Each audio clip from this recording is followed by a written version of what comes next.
नमस्कार साथियों, यहाँ पर हम लोग एमए हिंदी थर्ड सेमेस्टर में जो कि आपका पेपर फर्स्ट होता है हिंदी साहित्य का इतिहास, जो कि आरंभ से लेकर रीतिकाल, इसे हम लोग यहाँ पर देखने वाले हैं कैसे आपके प्रश्न आपके पूछे जाते हैं। यहाँ पर जो आपका 2022-23 है जो कि आपके 2 घंटे का समय होता है और ये आपका मिनिमम 75 मार्क्स का आपका होता है। यहाँ पर देखिए आपके यहाँ पर जो खंड आ है और खंड आ में जो आपके होते हैं वो आपके अति लघु उत्तरीय प्रश्न। यहाँ पर निर्देश दिया है कि इस खंड में केवल एक प्रश्न है जिसके 5 उप प्रश्न हैं। प्रत्येक उप प्रश्न 3 अंकों का है और इस खंड से किन्हीं 3 उप प्रश्नों के उत्तर दीजिए। प्रत्येक उप प्रश्न की जो शब्द सीमा है वो आपकी 50 शब्द आपकी है। तो देखिए 5 प्रश्न होंगे, 3 प्रश्न आपको सॉल्व करना है और आपको कितने 50 शब्दों में आपको लिखना है। तो चलिए यहाँ पर देखिए पहला क्वेश्चन आपका दिया गया है जो कि निम्नलिखित में से 3 प्रश्नों का उत्तर देना है। पहला प्रश्न, हिंदी साहित्यिक इतिहास के प्रथम लेखक का नाम बताइए। और अगला प्रश्न आपका दिया है कि आचार्य रामचंद्र शुक्ल ने हिंदी साहित्य के इतिहास में आदिकाल को किस नाम से अभिहित किया है।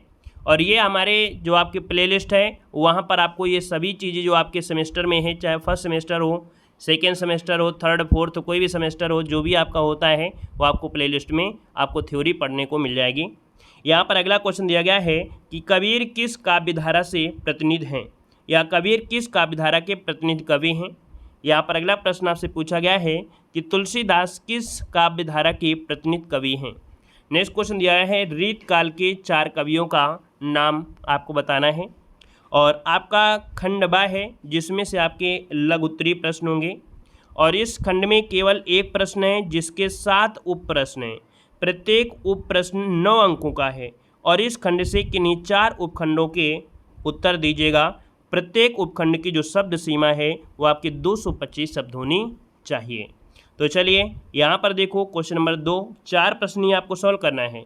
यहाँ पर दिया है साहित्य की अवधारणा को समझाइए। साहित्य की अवधारणा को समझाइए। नेक्स्ट क्वेश्चन है सिद्ध साहित्य पर प्रकाश डालिए। सिद्ध साहित्य पर प्रकाश डालिए। अगला क्वेश्चन आपसे दिया गया है कि आदिकाल की विशेषताओं को बताइए। आदिकाल की विशेषताओं को बताइए। और नेक्स्ट क्वेश्चन है कि निर्गुण काव्यधारा क्या है, इसे आपको बताना है। अगला क्वेश्चन है सगुण काव्यधारा क्या है, ये आप पर बताइए। नेक्स्ट क्वेश्चन दिया है रीत मुक्त काव्य धारा पर प्रकाश डालिए। और अगला प्रश्न आपका है कि रीत सिद्ध से क्या तात्पर्य है, स्पष्ट कीजिए। ऐसे क्वेश्चन आपके होंगे। और अगला है खंड सा जो दिया गया है जो कि दीर्घ उत्तरीय प्रश्न है।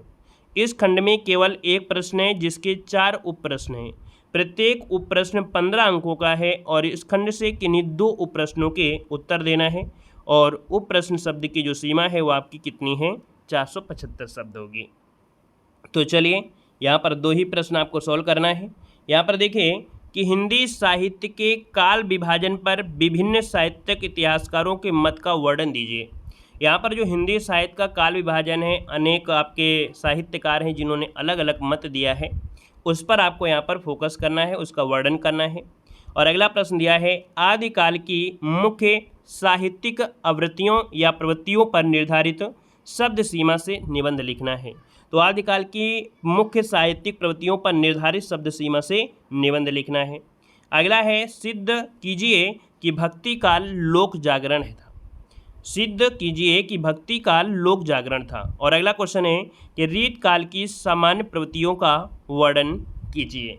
तो ऐसे प्रश्न आपके होते हैं जो कि आपके एग्जाम में जो आपके थ्योरी वगैरह पढ़ना है तो आप प्लेलिस्ट के माध्यम से पढ़ सकते हैं। हिंदी साहित्य वगैरह के काफ़ी ट्रिक से भी बताया गया है, थ्योरी बताई गई है, बहुत अच्छी तरीके से समझाया गया है, तो उनको आप लोग दे सकते हैं। नए हैं चैनल में तो सब्सक्राइब भी कर लीजिएगा। और यहाँ पर हर सेमेस्टर के जो आपके पेपर हैं वो आपको इसी में देखने को मिलेंगे, प्लेलिस्ट के माध्यम से देख सकते हैं। धन्यवाद। जय हिंद। वंदे मातरम।